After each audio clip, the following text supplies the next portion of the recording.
국민의힘은 민주당의 이 특검법 합의 파기를 계기로 장외 투쟁에 나섰습니다. 조금 전에 국회 본청 앞에 있는 계단에서 규탄 대회를 열었는데 당 추산 5,000명이 모였다고 합니다. 입법 폭주, 민생 외면, 정치 특검 중단하라! 야당 탄압, 독재 정치, 정치 보복 규탄한다!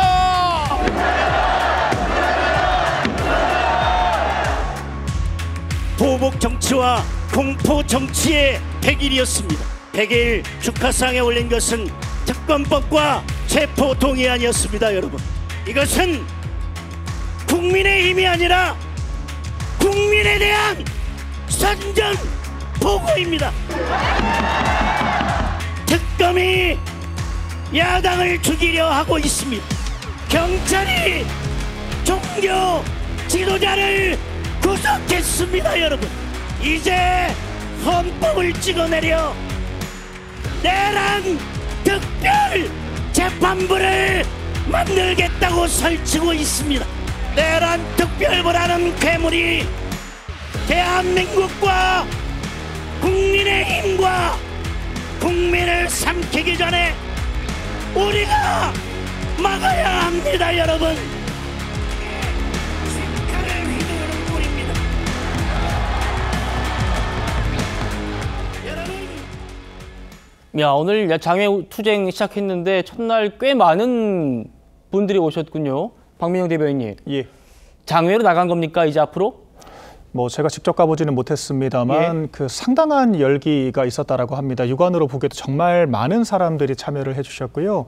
지방에 있는 원외 당협위원장들부터 일반 당원들에 이르기까지 정말 많은 사람들께서 한 목소리를 내주셨습니다. 그런데 그럴 수밖에 없는 것이 지금 정부 여당의 행태가 너무도 기괴하다라고 저는 생각을 하거든요. 비단 일주일도 안 돼서 여야정 회동을 통해서 이재명 대통령이 여당이 더 많이 양보해라, 무지성 내란몰이는 안 된다, 그렇게 이야기를 하지 않았습니까?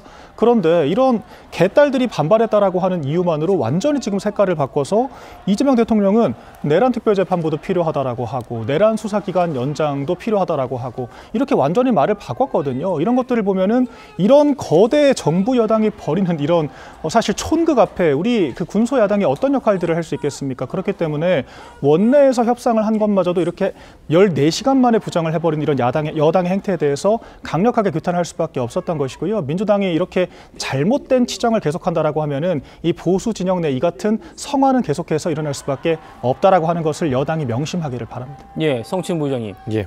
여당은 명심하라랍니다. 어떻게 말씀 주시겠습니까?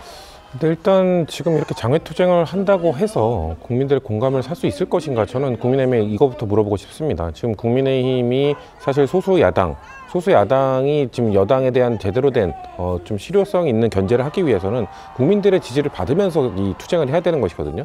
근데 그 국민 다수는 지금 국민의힘에게 계속 요구하고 있는 것은 윤석열 전 대통령과 거리두기를 하라, 그렇게 하는 것이 뭔가 국민의힘 보수 재건의 시작이다라는 게 국민의힘의 그 보수의 강성 지층을 제외한 다수의 국민들이 전 그렇게 주장을 하고 있다고 생각하는데, 그것을 하지 않는 한 이렇게 장외 투쟁을 한다고 해서 민주당에 대한 실질적 위협이 되지 않거든요. 저는 정청래 대표도 이재명 대통령께서 협치를 해야 된다, 많이 양보해야 된다라고 말씀하신 거를 제대로 수행을 못하는 이유 중에 하나가 명분이 없다는 거예요. 그러니까 정청래 대표 계속 얘기하고 있는 거는 내란, 윤석열 전 대통령과의 절연하지 않는 정도가 어떻게 협치를 하냐라는 주장을 하시는 건데, 저는 거기에 일부 타당한 부분이 있다고 생각합니다.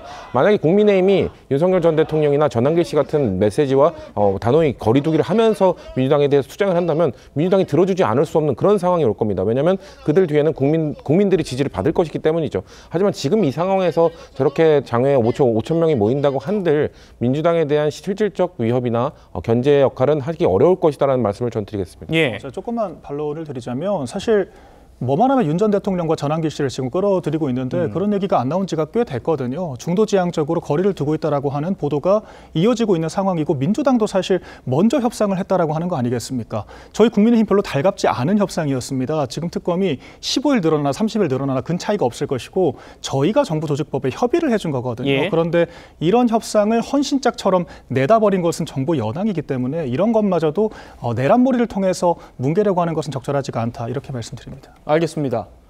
국민의힘은 잠시 뒤에 다룰 그 미국에 구금됐던 한국인 문제 그리고 부동산 정책에 대해서도 신랄하게 비판을 했습니다. 들어보시죠. 트럼프 대통령에 바친 선물 보따리는 구석과 쇠사슬로 돌아왔습니다.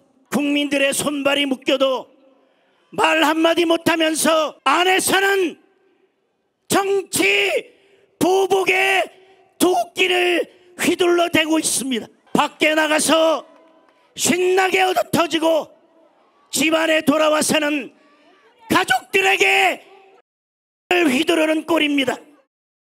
경제는 더 나쁩니다. 이재명 대통령이 이런 얘기를 했는데 부동산 정책 발표했는데 칭찬도 비난도 없는 걸 봐서는 잘한 것 같다. 우리 국민들 이재명 대통령이 하는 말은 입만 열면 거짓말이라는 걸 너무 잘 알고 있습니다. 정말 화성에서 온 대통령 아니면 지구에 사는 우리 서민들 생활을 모르는 겁니다. 정신 변호사님, 야당 입장에서 뭐 대통령이 좀 만나자고 해서 또 만나기도 했고 특검법 협의해서 또 정보조직법도 합의했고 이게 지금 다 깨져가지고 장외로 나갈 수밖에 없다라고 보는 것 같고요.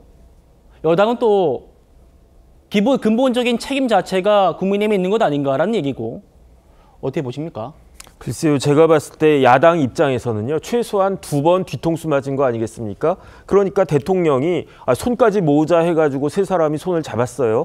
그럴 때 장동혁 대표가 그렇게 흔쾌한 마음이 들었겠습니까? 그럼에도 불구하고 야당 대표가 손을 잡아줬는데 그 다음날 어떤 일이 일어났습니까? 여당 대표가 야당을 어마어마하게 공격하면서 내란 행위로 몰면서 심지어 무슨 이야기를 했냐면 이거 위헌정당 해산 심판 청구할 수 있다 이 이야기 아니었겠습니까? 그러면 야당을 없애겠다는 것과 거의 똑같다는 그러한 이야기인데 거기서 한번 뒤통수 맞은 거고 두 번째 어쨌든지 간에 지금 정말로 오랜만에 여야가 합의를 이루어냈는데 그 합의 이루어냈는데 완전히 그 여당의 원내대표를 이상한 사람 만들어 버리면서 대통령부터 원내대표부터 법사위원장까지 저 대표부터 그 법사위원장까지 저런 식의 행동을 갖다 하니까 그러니까 가뜩이나 107석밖에 안 되는 야당 입장에서는 원내에서는 할 수 있는 게 없겠구나. 그러니까 누가 봐도 저거는 원외 투쟁으로 여당이 몰고 가는 것이 아니었는가. 전 거기에 대해서 정부 여당이 책임져야 될 부분이 반드시 있다. 그런 생각 듭니다. 알겠습니다.